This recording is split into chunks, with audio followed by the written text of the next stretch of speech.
Hello there, I'm Andrew Cotter and welcome once again to Life on Tour, presented by Hilton, a podcast where we get to meet and talk to some of the most familiar figures of the European Tour. Our guest today is someone whose diary at the moment is overflowing, a man with a great playing career but who is currently taking on the responsibilities of Ryder Cup captain. He is, of course, Thomas Bjørn. Thomas, welcome. Welcome to Life on Tour. How are you at the moment? You're a busy man. Yeah, busy. No, all good. It's things about what's ahead of me and ahead of not only 12 players but the whole European Tour. I think it's a busy time, and any Ryder Cup is when it comes up, everybody starts fidgeting a bit when it gets close. And as captain, you kind of try and stay calm and collect your thoughts with everything that's going on, but it's difficult because you prepare so much and it's such a long period. It's 20 months of thinking and doing and all this, and now it's there, and now you almost feel like, well, I'm ready to go, so let's get started. And then those last few weeks now is pretty much just get them out of the way so we can get going. Okay, we're going to look ahead, we're going to look back as well. I don't know if in Denmark, do they have an equivalent of This Is Your Life? It's a television program in the UK, big red book. We look back. I hope not. We're going to bring some friends into the room here of yours to talk about. Oh dear, I can't wait to see what comes through the door then. No, so we're going to look back though. We're sitting in Gothenburg. Actually, I got a pronunciation lesson as well from Fanny Sunesson, so Göteborg.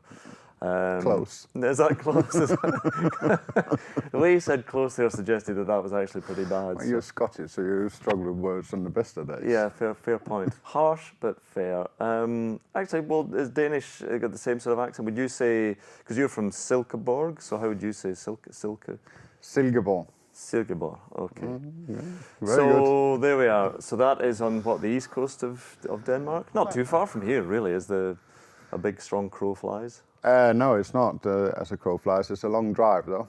You've got to go a good bit south to get back up north. But it's not too far. So you, when did you start? How old were you when you started playing golf?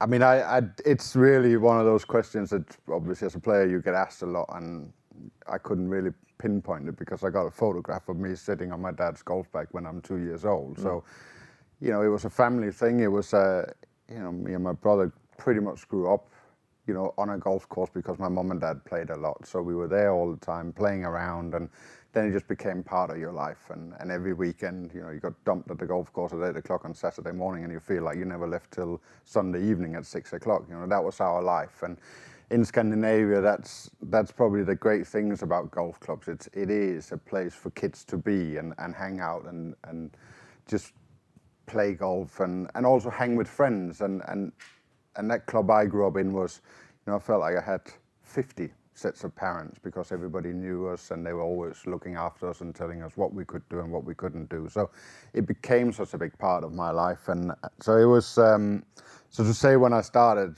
it's difficult to say, but I lived and breathed golf all my life. That's interesting because, I mean, a lot of us would think of that, growing up in Scotland or England or the US, there was all sorts of golf available to youngsters. But in Denmark, it was a pretty normal thing to do as well. Yeah, I mean, it's by numbers, it's a pretty big sport, and it always has been a lot of kids get in touch with the game, either through schools or through, friends, and there's always a golf club available. There's quite a lot of golf clubs in the country for a very small country, and especially in size, it's so small. So it's very much available to kids, and so it is probably a little bit different. And then it doesn't have that tag that it does in a lot of other European countries, that you need to have money, you need to, it's an expensive sport.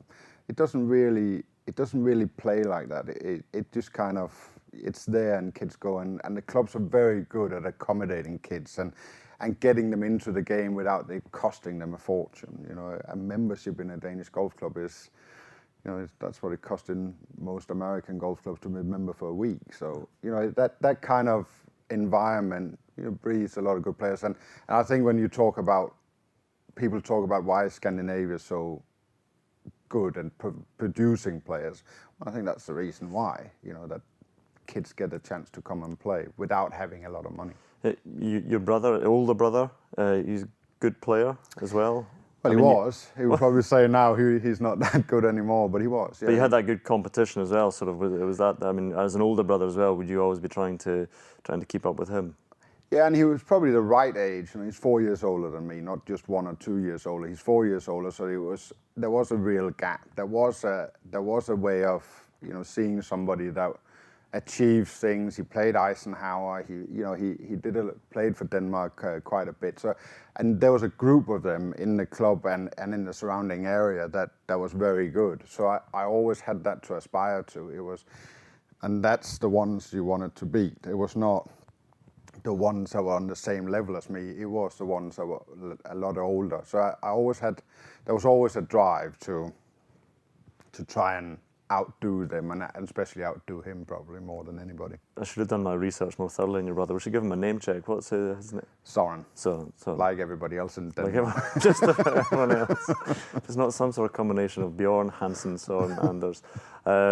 Yes, excellent. So, but who were you, or did you have any sort of role? The only Danish golfer before you, and not much before you I could think of, would be Steen Tinning. So, I mean, who did you think? Did you see someone beating a path for you that you thought I could do that as well? It was Steen and Anders Sorensen was there for a few years as well, and but there was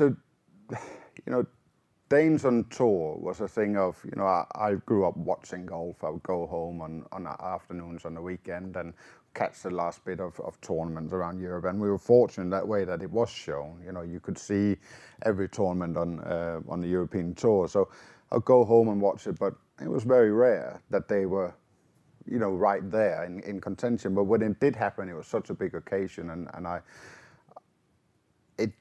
it was an inspiration to watch Danish players to get into that situation, and it was because it happened it wasn't very often that it happened. So you remember those moments, and they were moments that were like, couldn't wait to get out and play. You couldn't wait to get out and practice and try and make yourself better. And imagine you were in that kind of situation. But those things, when you turn into a good amateur and you start playing, big amateur events and you turn professional, you're focused and goes on it was always for me trying to become as good as I could be and not trying to be somebody else. When you're 12, you can go out and play golf, and you can go out, I used to go out and hit 4 golf balls down the first, and one was Seve, one was Felden, one was Nicklaus, and one was Palmer. That was kind of my world, and I would play 9 holes with 4 different golf balls and keep track of score with all. But you could do that at that time because there was nobody on the course. When you go to any golf club today, you can't get a tee time. I mean, there you go. You talk about Denmark being friendly for growing up. If I'd tried to do that in my course, I would have been chucked off. Said 1 ball only. So anything goes. Seve would have been in the trees as well. I would have topped Faldo just over the ladies' tee. Actually, was he one of your? Who are your sort of idols? Not idols, but people you admired in the game beyond Denmark. Who are the world stars? I mean, you mentioned a few there. Well, Nick was probably the one as I grew up. That was my. The way he went about changing his golf swing and the way he went about doing things was always the one person that I felt like that's the person I want to be. The way he practiced and the way he transformed the way of looking at the game. I think in the late 80s, his work with Ledbetter and the way they went about it was something that really resonated with me and stuck with me. And then as you grow with the game, you start realizing there were so many other facets to the game than just the hard working bit. And Nick was probably the one that was showed that way, where you couldn't watch the TV and see Seve on TV without loving what he brought to the game, and then you kind of feel like. So I felt like there was such a combination of players that was that I took to, and it wasn't like one guy was the idol. You sit and watch the '86 Masters, and you can't. Seve, I love Seve, but you couldn't help cheering for Nicklaus, in the way that what was happening. So it was always about the golf. It was always about, I think for me, it was always, I had that inner feeling for the game in the way that I always felt like I understood when big things were happening. by nature. And when that 86 Masters happened, I understood as a 15-year-old how big that was. And watching that made it very special for you. And you started cheering for the moment instead of cheering for the player, because if it was the player, I would always have cheered for Seve. And I got drawn into that kind of, every time I watched golf, I always got drawn into, it was more about what was happening instead of the individual player. And if the player wasn't Danish, then I would cheer for what was happening in front of me. Well, I'm delighted to say that Nick Faldo is here tonight. But then you're sort of a poster boy for the European Tour and the whole progress that you can make, because the Challenge Tour, which wasn't that old when you were playing on it, you had great success on that. And the first time I think a lot of people noticed you was at Loch Lomond in the '96 Gulfstream World Invitational, as it was called then. But what were your memories? I didn't win a Gulfstream, though. We didn't win a Gulfstream, were you? I mean, it must be a huge disappointment. Yes, it was. I thought, there you go, roll out the plane. Did you get a trip in one at all? Not even that. Oh, no. Anyway, but so you played in the Challenge Tour and had success there, but the transition to playing the European Tour for you didn't feel like such a big step up? No, I think, I made some weird decisions in my career, but they also turned out to be the right decisions. I didn't go to tour school in '94, and I think I was qualified into the final stage, and I chose not to go. And a lot of people were like, why would you not go? Why would you? And I felt like I had so much to learn. I was just so many things that were going on in my head, and I just finished a year off on the Challenge Tour with a couple of good results, but I felt like I was in a comfortable place in my life, and I wanted to just deal with that situation. And honestly, I didn't feel like I was ready to anything that was bigger than playing on the Challenge Tour. And the way I played in '95 on the Challenge Tour is probably the best golf I've played in my whole career. The way I actually hit the ball and the control I have over it was, and that could have in your whole career. Probably in my whole career, and I'm honest about that. And in the way that, and I played so well that whole season on the Challenge Tour, but it gave me the confidence. And winning the Challenge Tour in '95 gave me the confidence when I came out on tour to feel like I belonged. And I remember I said in a press conference, I said, I want to go out and I want to win golf tournaments, and and coming from Denmark, and I remember the Danish players that were on tour, like, who do you think you are? Well, there was almost an environment of Danish players are not allowed to think like that, feel like that, and say things like that. So, but that was the way I felt. And I think, as much as it probably, in hindsight, was a bit of a weird decision, it was probably the best decision at that moment in time for me, because it gave me that year on the Challenge Tour where I felt like I became a professional golfer. I felt like I could play in the professional world, and I learned how to win. I won 4 golf tournaments that season, and learning how to win on any tour is the key to be a successful golfer, to be able to get over the line. And that's the one thing that's I always felt like stuck with me throughout my whole career. I could get over the line. I could win golf tournaments. It wasn't like I was scared when I got in that situation. And that's not for everybody. It's not everybody that gets in that situation on Sunday afternoon and they feel like they can win. And as much as you sometimes don't win, but I felt like I could, okay, it's only about one thing, and that's winning, and I'll go full out at that. I mean, we'll come to some of your other victories and great tournaments that you had, but did you never feel scared really coming down the stretch? You feel nervous, but you always felt that... I'm nervous, yes, but never scared. I was never scared of failing, and I was never scared of, my thoughts never went to, what does this mean, and what comes with it, and it was never there. It was always about trophy, and it was always about watching the caddy take that flag off the pin on 18 and keep it as a souvenir. That was what it was about. It was about achieving something. It was, and I think it goes back to that upbringing and kind of some of those things that stuck with me in my early years, that I wasn't allowed to think like that. The Danish Federation and people in Denmark was never, once you overstepped that mark of what was the norm. People like, who does he think he is? And I always wanted to break those barriers. I always wanted to achieve more than was put on me from the outside. Is that because it's, and you get it with other countries, that it's a small country complex that you think, well, you should... Yeah, there's definitely some of that. But I think that's also disappearing, because I've always believed that when you're from a small country, you should always celebrate the stars that you have, because they come in every sport at some stage. We've had great football teams. We have great sportsmen in a lot of different sports. We have one of the best female tennis players at the moment, and you've gotta, in all those things, you've got to celebrate them when they're there, because in Denmark you're not going to have a Danish female tennis player that's going to sit in the top of the world. That's not going to happen, and might not happen for another 50 years. We're not going to have a great football team every World Cup or every European Championship. So when it's there, you've got to celebrate it, and it's the same in golf. Don't we have great golfers? And I look at some of those that come behind me, like Thomas Bjørn and Lucas.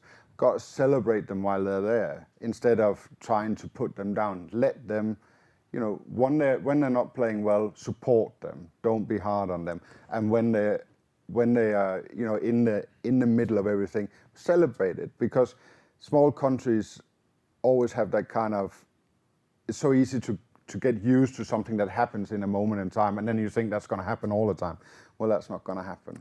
I'm trying to rank them in my head now. You're Danish Scottish, sports. so you know I know all small about country mentality. Yeah, no, absolutely. We do achieve. What are we talking about? Anyway, so Caroline Wozniacki maybe, then Schmeichel Senior and the Laudrup brothers.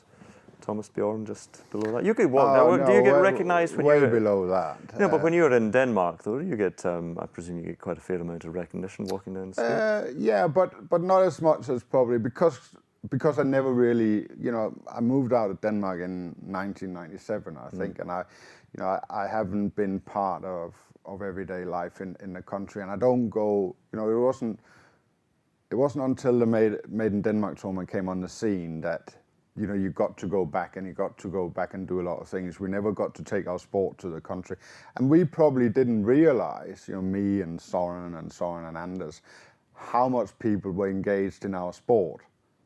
Because we were just traveling around the world and doing our own thing and playing golf, and always a bit envious going to different countries, and they had their open, whatever it is, in Sweden or in Holland or Italy.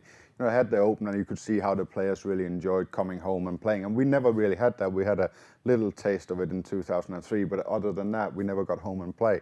So we never really got the understanding of how we affected the golfing community in Denmark through what we did. And then you didn't take part of that kind of going on TV programs and doing all those things. And that was never really my thing anyway, but I never really got drawn into it because I was never there either. So you don't become, I think you become known in a country through other things than just what you achieve in your sport. When you're there and people see you doing other things than just your sport, well then that's when they take to you. So I always got a bit of that kind of like, well, he doesn't care about Denmark, he doesn't really, and nobody really cares about him. And I think I was so caught up in my career, especially from late 90s to 2008-9, that, I wasn't really that bothered about it because I was so focused on what I was doing. And when you look back at it now,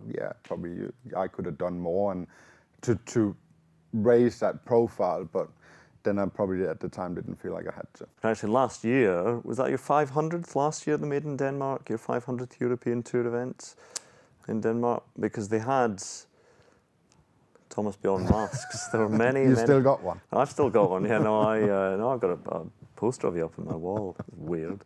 But anyway, so many. That must have been lovely, though. I mean, because you talk about Denmark and the fact that you left and went around the world playing golf, but to see the affection that you're held in Denmark and in Danish golf. Yeah, it was, as a moment, it's probably one of the moments I'll treasure the most, in the sense that I never really thought that we would have a golf tournament that's as successful as it is. It really has. There's a thing about that tournament that is so Danish.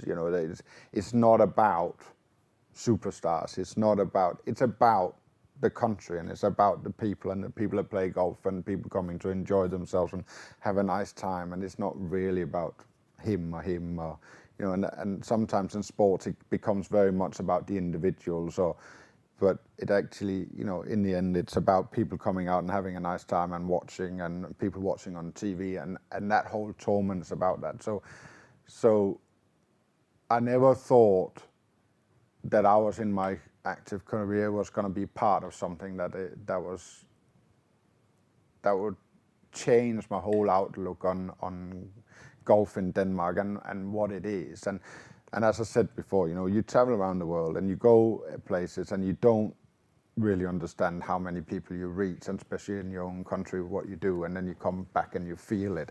And to you know, 500 golf tournaments on tour, you know, certainly for a guy that's been injured half of his life as well, that's something I never thought I would achieve, and something I thought I look at and think, that's pretty special. And then to do it there was just, you know, Soren got to do it a couple of years before me, and I saw what it did to him and how important it was to him, and somehow the numbers added up for me to do it as well, which is remarkable, really, because it could have been anywhere else. Yeah. To make it 500 in Denmark, did you have to go away and squeeze in a tournament that you wouldn't otherwise have played in? No, I didn't actually. Thomas Bjørn I got a phone call Madeira in about June or July saying, "Is this your schedule?" And I was like, "Yeah, that's pretty much what I'm planning to play." Well, then Denmark will be your 500s, and I was like, okay, well then I'll try and stick to that schedule more than anything. But it wasn't like, no, I'll go and try and play an extra event. Yeah. And I was reminded that they were singing "You'll Never Walk Alone" as well in Denmark for you. That touches upon.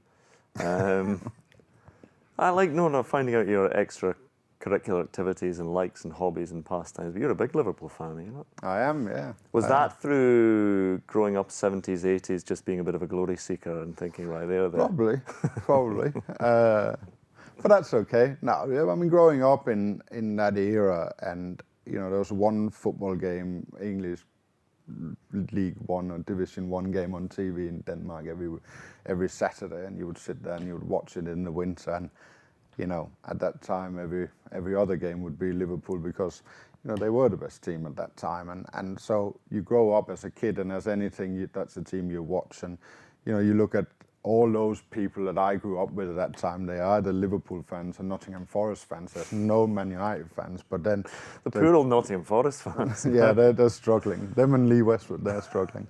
But no, and then today, you know, the younger generation are all Manchester United fans, and now all of a sudden they're Man City fans. But isn't it great through your career? You'll have played, I'm sure, with Kenny Dalglish and Hansen and people like that. Who are great to meet people that you idolised as a youngster. Yeah, it's we're very fortunate in that way. You know, we meet a lot of people, and you know, sports people have a lot of things in common, no matter what era they're from, and that's always a great.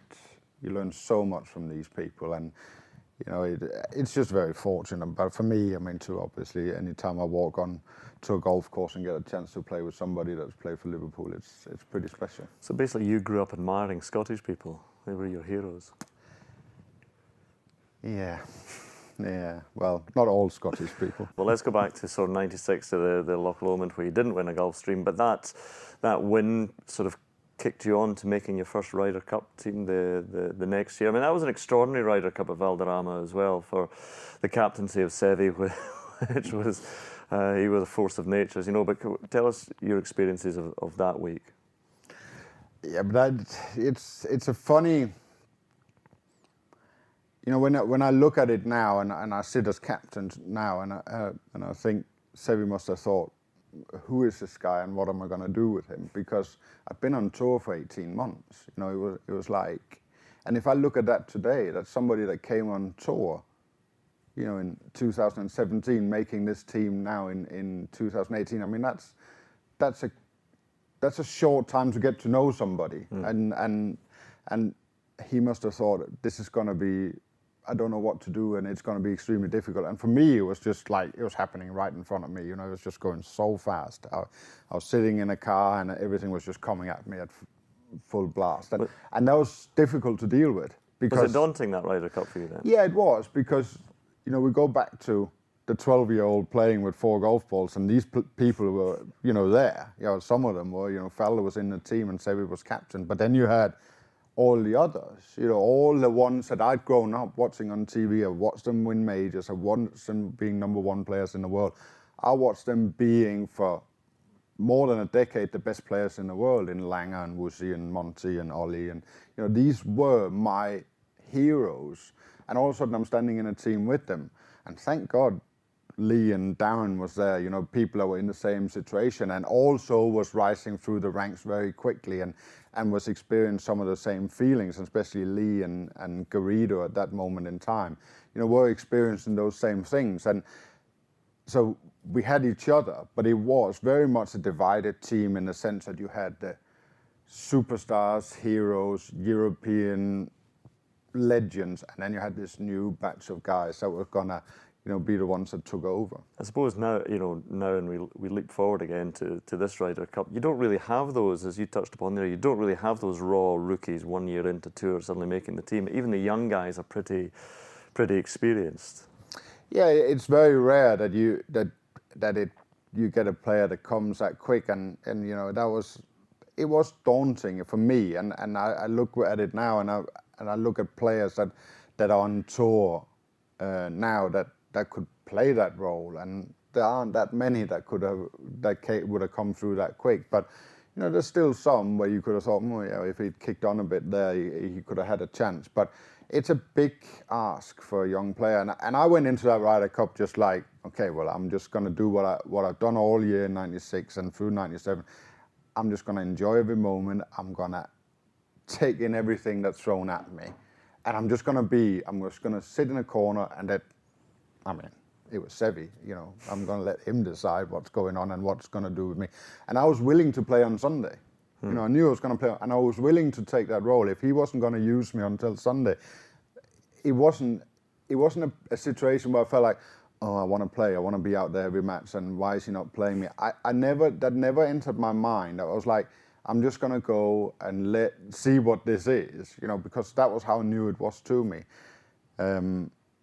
I was watching the 1995 Ryder Cup, thinking, well, that's so far away from anything that I could ever achieve. And 2 years after, I was in the team. Yeah, 99 you didn't make. You made the 2001 team, which became 2002. In fact, on that, your career has had patches where you were, unbeatable, one of the world's best, but then dips like most players. But can you explain that, why there maybe wasn't? Did you feel there wasn't a consistency at times? Yeah, there was a lot of things that went. I think loss of focus. The first time I had a dip was loss of focus, and probably thinking that things were coming a bit easy. I played so well for 95 through 98, and in most of those, I got a good start in 98 as well, and I thought, this is coming easy, and probably lost the focus and took it maybe a little bit for granted that I was going to win golf tournaments, I was going to be part of these things. And so the first time it was loss of focus, and then later it was, some of the big dips were lost in technique and all those things that golfers get into. And probably the biggest fault in my career is that I've never let myself play when I needed to play. I always kept working at my technique and I was always so dependent on my technique, feeling that my technique was correct instead of just go and play. Because later, when I made the 14 team, that was definitely not on technique. That was more on just pure will and desire to do something. So, but that's the way sports is sometimes. You get lost a little bit in different things. And I certainly through my dips have been way too hard on myself as well, in the sense that that prolonged the dips more than anything. When you say you're hard on yourself, you do come across sometimes as quite an intense character. Do you think that? Well, no, I know fun, Thomas, but do you think that you have been slightly, your temperament can be an asset when you're focused and coming down the stretch, but sometimes that you do beat yourself up a bit too much? Yeah, I think not so much the temperament thing on the golf course. I think that never really, because that's always been I've been good at, when I showed temper on the golf course, I've always been good at using it to do something good with it. And that's always been my character. I think the not understanding that more is not always better, you know. It was not always about who could hit the most balls and who could do the most. If I had structured my practice sometimes a bit better and structured everything I was doing golf-wise better, then I could have gotten more out of it. And I think that was always my downside. And in that intensity of having to do this, having to be on that range, having to work hard, well, you know, modern golf will show you that that's probably not always the way. You know, that's certainly not the way the best players today work. You know, they certainly don't put in the hours that we used to. But then they put hours in on a lot of other different things. Let's zip back to 2002 then. How was that Ryder Cup experience different? How did that compare to 1997? You were a different player by then, different person. Yeah, I was. And Sam was, as a captain, was, you know, brilliant at making us all feel like we're the best player in the world. And that was, you know, he had obviously more time to do it as well. But that was a great Ryder Cup for me in the way that I felt so much part of that group in the team that was part of, should pull that train and make sure that and Dow and I went out that first morning, and that was a moment that probably for me, Ryder Cup wise, that those 18 holes is probably the ones that stand out the most in the sense of the golf that was played, but also how I felt about it. And so it was an amazing Ryder Cup when it was happening, because we had a team that, you know, it was certainly not the greatest European team we've ever had, but it was a team that got on really well, and we worked very hard, and we were very supportive of each other, and it was a team room that was fantastic. You know, I felt like that was a Ryder Cup where I really felt what it was to be part of a European team. So we were, for what we were as a team, we did unbelievably well, and it was an amazing thing to be a part of. It's amazing to think that as a player, the next time, as you've mentioned already, 2014, that would be the next time you'd be involved in a Ryder Cup, and that came as a bit of, you said, just getting yourself in there and sheer willpower. So to make that team must have been sort of a bit of a present for you. Yeah, it was, and to be honest, I don't think I was sitting as Ryder Cup captain if I hadn't made that team, you know, because that was probably the one thing that I felt like I could probably do that role, and maybe a couple of people around me also thought I could do that role after that 14 Ryder Cup. But I honestly thought, you know, I wouldn't say I got close, but I still had a sniff at the 12 team, and I kind of lost a bit of momentum over that summer leading into Medina, and I thought, well, that was probably my last chance, to be honest. I felt like that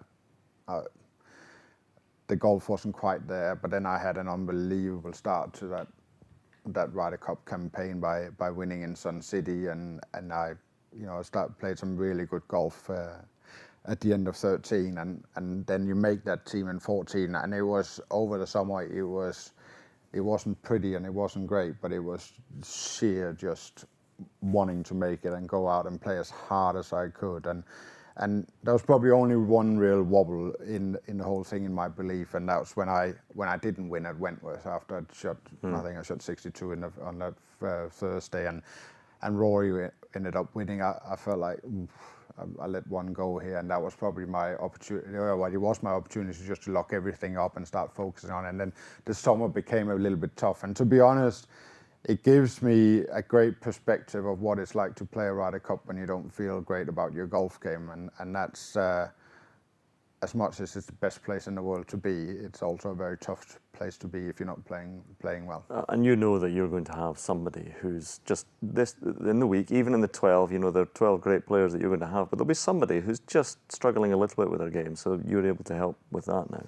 Yeah, absolutely. And you know, you've got to have, you know, you've got to have a lot of guys that are playing well, but there's definitely going to be somebody that's not 100% on top of the game, and that's okay, you know, and you can achieve things in the Ryder Cup, you know, it's match play, and you can still go out and win points even though you're not playing great, because most top players in the world, when they're not playing great, it's more their mistakes that come out, but they're still, they're still hitting plenty of good shots and they're still making plenty of birdies. So in match play, you can still achieve things when you're not playing great, and that's a great belief to have. I think when you go into Ryder Cup, that it's not about playing great; it's about winning points. Right, the majors, the 2000s. I mean, you saw. I mean, it's amazing to think you've just come back from the PGA Championship where Tiger Woods is second, and I was going to say you gave him some good runs for his money, but he was just, it's such a different level for a spell that to finish second to Tiger Woods as you did at St Andrews was certainly no disgrace. Did you ever feel, you all felt you could compete with any player, but did you feel sometimes when Tiger was playing that we're playing for second place? When he was on his absolute best, absolutely. There was no, at that time, from when you come out and he wins the Masters the first time, and then through the better part of 2001-2, there was no doubt that when he was on, it was just a question of let him run and then just see what happens, because it was up to him to mess up. And that, I think, when you're at the peak of your own career, and those things are the things that are happening in front of you, you always felt a little bit like this is the majors became such an unachievable thing for a lot of guys at that moment in time. I think for me and also for guys like Darren and Lee and people that were around, it became a very we might get 1 or 2 chances a year where he's not on, and that, I think that sits in your mind a little bit, that you don't come into the majors with the same kind of attitude that you would when you walked out to a regular tour event and just went at it, and it was all about winning, because you knew there was one guy that could just run away. And to be honest, being inside the ropes with Tiger at those tournaments, I played with him on Saturday at Pebble Beach when he won there, and it was just something that you'd never seen. And in today's game, you see the things that he did, but that's 20 years ago. Yeah. I mean, at Pebble Beach, and you mentioned that there, when you're actually playing with him and he wins it eventually by 15 shots. I mean, are you, a player is so focused on their own game, but are you still taking time to go, wow, this is pretty special? Well, I always felt like one of my great attitudes with learning to play with Tiger was that I always had the attitude that I have the front row seat to watching the best player that's ever going to play the game.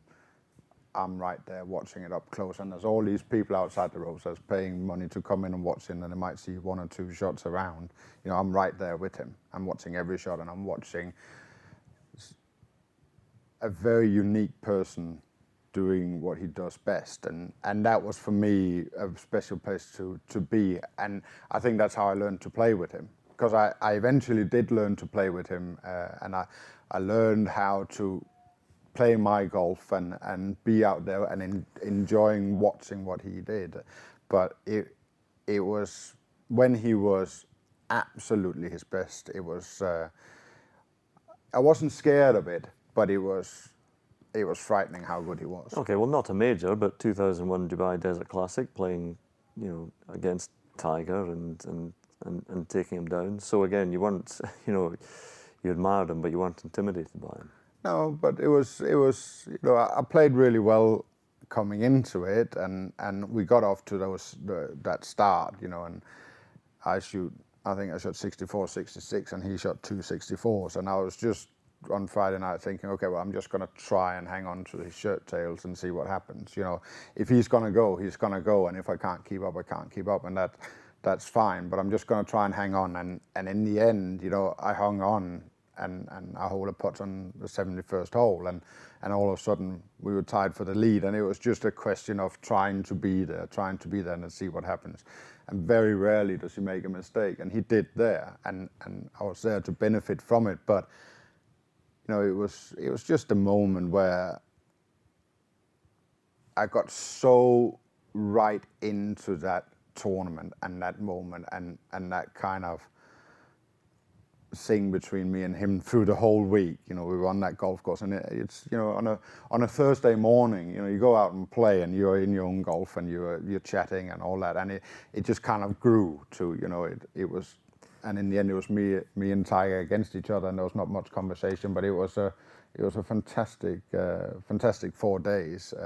I honestly think that when he looks back at it, I think it was 4 days he enjoyed as much as he always wants to win, but I think he enjoyed it as well. But every golfer wants to be, or every professional golfer, I'm sure, wants to be the best golfer in the world. But having seen the fuss, the madness around Tiger Woods at his best, would you envy him that? Would you want his life for the major titles? Well, I don't think you can put yourself in his life, and in it, you know, you can't put yourself in his upbringing and the way that he was looked upon from an early age. And would you want it? Well, I've grown up so differently, you know, and for me that it doesn't really resonate with me at all what Tiger's life is, and how, you know, I have a relationship with Tiger that I enjoy, and when I see him, you know, we have that relationship that we have, and that's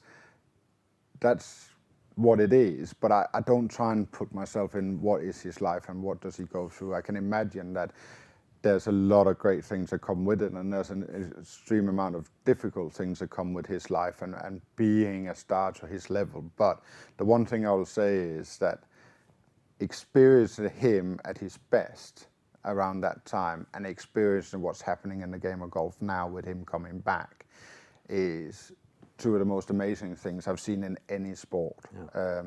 When he was his best, it was great for the game of golf because it broke down some barriers that I never thought this game would break down. And seeing him coming back now to playing somewhat near his best at moments is amazing for the game of golf, and it's just fantastic to see. Actually, you mentioned his upbringing. I know I'm jumping around on the timeline here a little bit, but back to when you were wanting to play golf as a career, did your parents, were they supportive of that? Because was it a viable career for someone to go to in Denmark?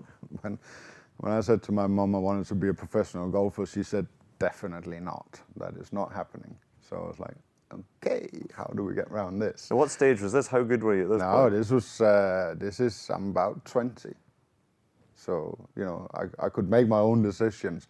But fortunately, my brother came back. He was in college in America, and he came back, and you know, he was always very supportive of me doing things that he never probably did himself. You know, he never really pursued the professional career, and probably sometimes regretted it a little bit. So he came back from America and was very positive about it, and pushed my mum more than him. My dad was always a bit like, he could see it being quite good fun, I think, but he pushed my mum a bit into a corner, and then in the end he came round to the idea. But did you have a fallback career option? Did you have it? No. Like you, I would be doing podcasts about golf, so not much. Oh, come on, this is a career high for all concerned. Okay, well, let's move forward then to we've touched upon the majors, but I mean the one that people remember before, and you'll be sick of talking about it, I'm sure. But in 2003 at St George's was an extraordinary Open Championship, and I don't know if first of all, it's interesting you were able to go and play in Ireland the next week and compete. How quickly you were able to put things behind you. Do you have regrets, or do you think about it still, St George's? Yeah, and I've always said that St George's will always sit with me somewhere and not feel great unless I won a major, and I didn't. So there's obviously a little corner there that feels like, yeah, I should have won a major, and I had the best opportunity in the world to do it. So yeah, there's regrets. I don't know, because when you're out on the golf course and you're playing in those situations, you are doing everything you can, and you're trying to do everything right, and you hit the wrong shot at the wrong time, and things go wrong. So that's what happens in golf. So regrets is a strong thing, because it wasn't like I was trying to make 5 on 16. It wasn't like I was trying to throw it away. I was trying to do everything right, and it didn't unfold that way. So I don't feel like regrets is the right word. I feel like, would you want to have that moment again? Yeah, because 9 times or 99 times out of 100 you will win the golf tournament from there. So, and that goes back to what I said. I was never scared, and I wasn't scared in that moment. And people talk about choking, and professional sports people don't choke in those situations. I don't believe, because when you can choke in that situation if you never won and you never been in a situation of winning before and you just kind of completely collapse. That you can choke in. But it wasn't like I didn't know how to win golf tournaments. It wasn't as I stood up and I felt like, oh, I don't want this. I feel like I'm in a situation I can't control, and that was not how I felt. Now I hit the wrong golf shot at that moment in time. Well, that happens in golf week in, week out, and in every round of golf a player hits the wrong golf shot. So that's what happened, and so I look back at it and I'm like, I've never been bitter about it, and I've never been feeling like I wanted to knock myself on the head with it. I've been sad at times about it, because I felt like when you brought yourself into that position, you have, there's some game in there that I wouldn't say nobody deserves to win a major, but there's some game in there that feels like I could have won a major championship, and I had that opportunity. So yeah, sometimes I've been sad about it, but I also sometimes think what would have happened if I won one? Would I then have kicked on to win more? That kind of, it probably was a defining moment of my career in achieving things. But then I also have this kind of, and I said this before, when you grow up in a country where golf is not something that is looked upon as people achieving things, and where I came from and to what I've achieved, it's so many million miles beyond what I ever thought I could achieve in the game.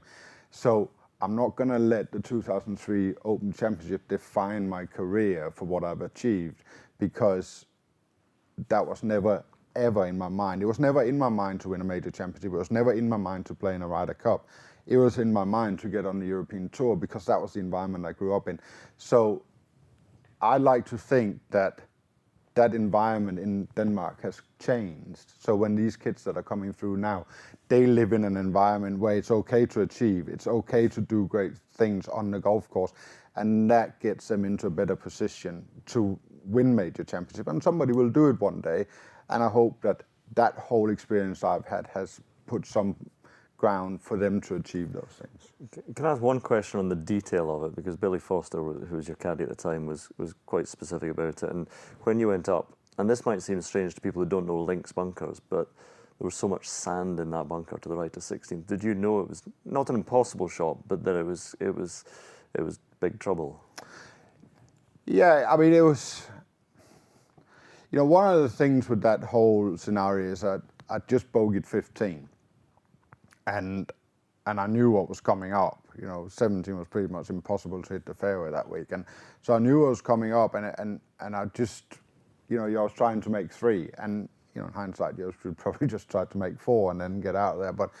And the hard thing about the whole thing was that there was a lot of sand in that bunker, and that's. As any professional golfer, you should still be able to undertake that task if there's a lot of sand in the bunker. It's not like that's the first time I come across that, so there's no excuse. But the hard part about the bunker shot was that I was on an upslope, and then there was an upslope of the green up to the flag, and then it ran away behind the flag. So, you're trying to get a little bit cute, and then it comes back in the bunker, because it wasn't difficult to get it out of the bunker. It was more that to get the distance. And once the first one didn't get where it's probably one of the most unbelievable up and down the last bunker shot I hit, because it was out of a footprint. So it turned into a disaster in the sense that there was so much sand in the bunker, and when the ball came back, it rolled into the position I was in, standing with my feet and where I'd hit the shot. So that became a bit of the disaster about it. But it was an extremely difficult bunker shot in what it was, even though it didn't look like much on TV. And, Billy, I mean, we've to be honest, we've never really talked much about it since, but, there was no doubt in both our minds that once we got there and saw where it was from the tee, we probably both knew that, this is going to take something pretty good to get out of this. Would something like the 2005 USPGA, where you finished second to Mickelson at Valderrama, that would be a totally different feeling because he birdied the last and you parred it. It wasn't as if it was given to Mickelson. He took it. Yeah, I mean, I hit a putt on the last green that I couldn't miss, and it did somehow. I don't know. I still don't know to the day how it did, but it was. I certainly put a few things to bed in that PGA Championship, and I played the last few holes really well, and so there was not really any. You can't look back at that and go, oh well, that wasn't. You backed off it or anything. No, I didn't. I went all the way and I tried to push it all the way, and it didn't happen. You lost to one of the best players that played in our time, and he did make birdie up the last and to win it by one. And that's major championships. That day is somebody's gonna finish second, and somebody's gonna be there to push the guy that wins it. And sometimes you do it by pushing all the way to the end, and sometimes you kind of don't quite do the right things in the end and you finish the second. But golf is a bit like that, and I put a lot of things to bed in that in my mind in the 2005 PGA, and then probably put everything else to bed in 2011 when I finished fourth to Darren at St. George's, because for me to come back to St. George's and to play well was a big moment for me personally. Not that that the whole golf tournament ended up being about Darren and what it should be, but for me personally, it was quite a big achievement to set foot on that golf course. Okay, I feel I've raked open some scars here, so let's move on. Well, let's look at the Ryder Cup, because people will be listening to this podcast before the Ryder Cup. Some might be listening to it afterwards. So. Congratulations or commiserations, I don't know. But are you ready for this? Have you got a speech prepared for? Well, there's so much that goes with the Ryder Cup beyond the actual playing of it and the team. You've got a whole lot of formalities to go through as well. Yeah, I mean, there is a lot of things that you need to think about, and I also sometimes think that because the captaincy is so long, I think you overthink a lot of things, so you kind of lose track a little bit about what it is that you're actually there to do, and I think you want my whole thing has always been at any Ryder Cup I've gone to. As a player, I always thought it was about those 12 players that were there, and when I've gone as a vice captain, it's always been with giving everything to the 12 players that are playing. So that's the way I'll go into this Ryder Cup. It's about the 12 players that are there. You can focus on all the other things that comes with it. You can focus on caddies and wives and girlfriends and tour staff and the European Tour and all the things that comes around it. And that's obviously part of it. But in general, it's about the 12 players, and it has to be about them. It's their moment to be recognized for what they are. They are the 12 best players in Europe. And that's what my captaincy will always be about. But when you've got 20 months to think about all these things, you do overthink sometimes. Should they be wearing white underwear, black underwear, because that's sometimes the details you come down to. And so you feel like sometimes you're sitting there and thinking, why am I spending so much time thinking about this? But then also, any captain would feel like, well, that's what this captain did, and you almost feel like, you've got to do the fraction a little bit better than that, or a little bit more than that, and a little bit. So you feel like it just builds, and that's where these things become so big. Because when I go back to the '97 Ryder Cup, it was Seve and 12 players. Yeah, there was some assistant captains, but it wasn't really anything. And the wives and girlfriends and the caddies, well, they were part of it, but they weren't that big part of it. And now it is a big family that goes. It is everybody part of it, and it's coaches and it's all these things that come with it, which is great, and that's what it probably should be. But as a captain, you think, am I doing everything right by everybody? And all of a sudden you have 120 people to think about instead of just the 12. And in the end, those are the 12 that it is about, and it's those 12 that needs to go out on the golf course and do what they can do. And that's what I want to create. I want those 12 to go away from the Ryder Cup and think, well, that was just the best week of my life, win or lose. Are you going big on jokes in the speech, or is it serious, moving speech? No, but I'm not that type of guy. So it's not my thing. So it's for me, it's about delivering something that I feel suits me and suits the environment that I'm in, and so that's what I go with. And because for me, it's to stand up. I gotta be true to myself, and if I stand up in front of a lot of people and trying to be a big joker, those 12 that are sitting there will go, who's this guy? We don't know him. So then I'm not true to myself, and they'll see right through that. So that's probably not really my place. You got a little guy with a drum kit beside going, brum, you. Yeah, that's like going to be my official job. It's about this, one of the serious parts of the job as well, and a job that from the other side as well, is being told whether you're in or whether you're not. You might be expected to get a wild card pick, and there'll be lots of people expecting a phone call, good or bad, from you in a couple of weeks' time. Yeah. But, it's not about, it's easy to call somebody and tell them they got the job. It's about who you call and tell that they haven't got the job, and that's what it's about. And, the Ryder Cup captaincy is unbelievable honor and comes with a lot of great moments and a lot of things that is for very few people to experience in their lives. And you got to take all those things in. And then it comes with a couple of moments where you feel like, I don't really want to do this, but you have to. Yeah, and do you learn from, you had a bad experience in 2006 because that Ryder Cup that you thought you were going to be involved in and weren't. So you learned from feeling the discomfort as a player. Yeah, but I don't think, I think to put a couple of things to bed on that is that I don't ever really felt like I should have been a part of that team. But I felt like I put so much effort in that one-to-one conversation sometimes probably would have been the right thing there. And but that was a different time, and that was probably not the way it was done. And that was probably the way I look at it, that I would like to do it. So I'll be true to the way I want to do it. And a lot of people have tried to put a lot more into what happened in 2006. I was really trying there, did you? Yeah, no, but if I'm going to be completely honest, it was, from my part, it was blown a lot out of proportion in what I actually felt and what I actually said about it. So, but that's what it is. And, as much as people think that I still walk around with a lot of thoughts about that, I don't really. One thing people have got to remember is I stepped onto the first team in 1997 with Woosie as a partner.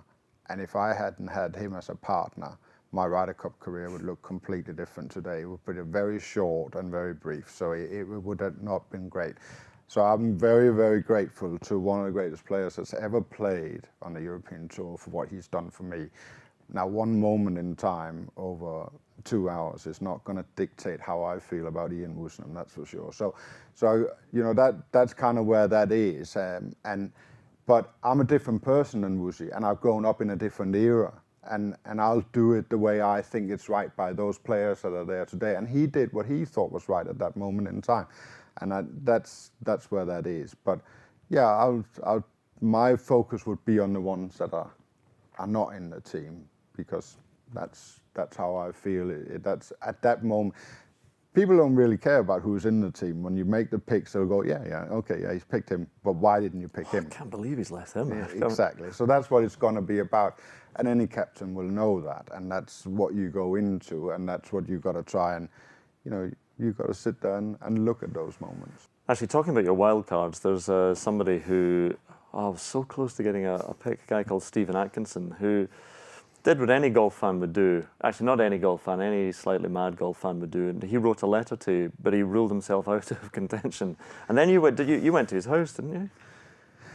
I don't think any golf fan was expected to write that letter, and that's probably what made it so special. I get home one day and there's this letter and I open it, and I'm reading this letter and I'm thinking, what's this? And initially I'm thinking, this is weird. This is out there, and it takes me actually 1 or 2 times more to read it before I start thinking about what this person has gone through, and I mean, it's fun. It's really funnily written, and I look at it, and then I'm start thinking about the process of actually having to go through this and having to sit down and write this letter and send it, and so I thought, well, I'll try and share this with the world, and I just put it out on Twitter, and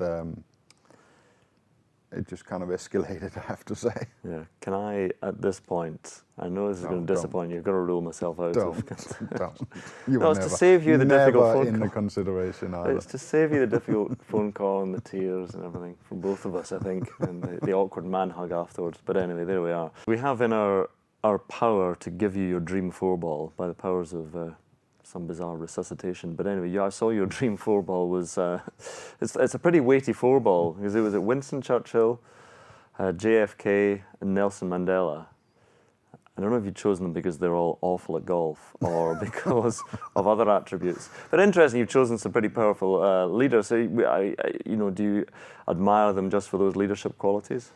I think I admire people that people that change the world and the world that we live in, either through having to stand up at a moment in time and stand up for some rights of either people or humanity, or actively setting out to change the world that we live in the way that they look upon the world. It's always, I don't think there's enough people like that. I don't think there's enough people that live it all the way to the end as well. And for me, those people, they come from 3 completely different parts of the world with completely different cultural backgrounds, and they just had a moment in time that was their time. And I believe that in every person, every person has that moment in time where they stand up and they actually this is that moment that's going to form them, and you'd have to say all 3 of them had that moment. Do you think that golfers get asked this question, do you think that golfers live in a bubble and don't see the bigger picture sometimes of life outside of golf? I mean, there are plenty of well-read, intelligent golfers out there, of course there are, but do you think sometimes that they're too scared to talk politics and things beyond golf? Yeah, but how many times do you see a sports person open their mouth and get told not to? That's probably more the thing where people go, okay, well, I don't get involved because people from outside world think, well, you're only a sportsman, so you're not entitled to have an opinion. You should be grateful for your life. Just because you do what you do doesn't mean that you don't have a brain and you're not entitled to have an opinion on things. And so I think that's kind of where a lot of golfers or sports people just stick their head down and, okay, I'll just concentrate on my sport. And I think with their outlook on life and the way they travel the world, they see so many different cultures and so many different backgrounds. They get quite a good perspective on what happens around the world. I'm not saying that we're not fortunate and we live in a bubble at times that is unachievable for a lot of people, but I still think that, that opinion that we form in the way we see the world sometimes could be of great help to other people. And do you think that's a problem? I mean, you're on Twitter, we're all on social media. Do you think that's a problem? Because it used to be just the papers might clamp down on you for saying something, but now there's a danger of things going viral and people getting themselves in trouble for just, as I say, speaking a truly held opinion. Yeah, but if Twitter is going to be the place that forms your opinion of the world, then I think we're all in trouble. So I think that's Twitter is a tool, and it's a fun place to be at times, and it can be a hard place to be at times. But if that's your opinion maker of the world, then we've got serious trouble. #truth. Well, looking back in your career, you must, I'm sure there's still some golf to be played. Actually, are you going to play seniors golf, do you think? Can you see that? Yeah, I do actually. I have this belief that seniors golf and the way it is today might need, I feel like it should change a little bit. I feel like I think seniors golf should be a celebration of golf worldwide and of, all the people that's played the game for a long time, and it should probably broaden its wings a little bit, and that's how I see it, and I would like to be part of that.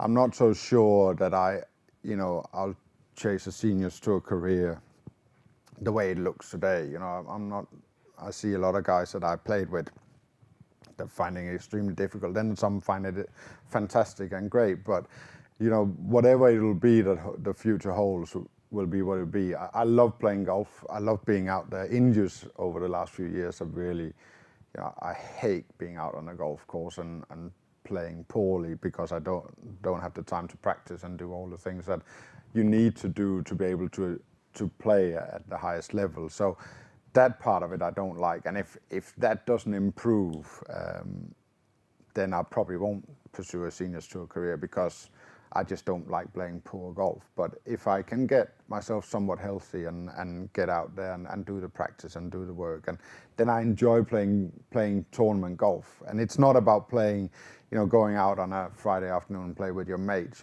Yeah, I'll enjoy that, but I not enough that's the thing. But competing is still something that will never leave you. So apart from playing golf, post Ryder Cup, what does the career or life hold for you? What do you want to do? Well, I made myself a promise when I took this captaincy that I wouldn't think about that until the 1st of October, because those 12 players deserve that my focus is 100% on them. Okay, well, let's look back instead. The final question, at what point then, your mum having said, I don't think this golf is a good idea, at what point did she ever actually say to you specifically, actually, you know what, you made the right decision? No, but her silence tells me everything I need to know. Excellent. Listen, Thomas, thanks very much for talking, and all the best at the Golf National. Thanks for joining us on Life on Tour.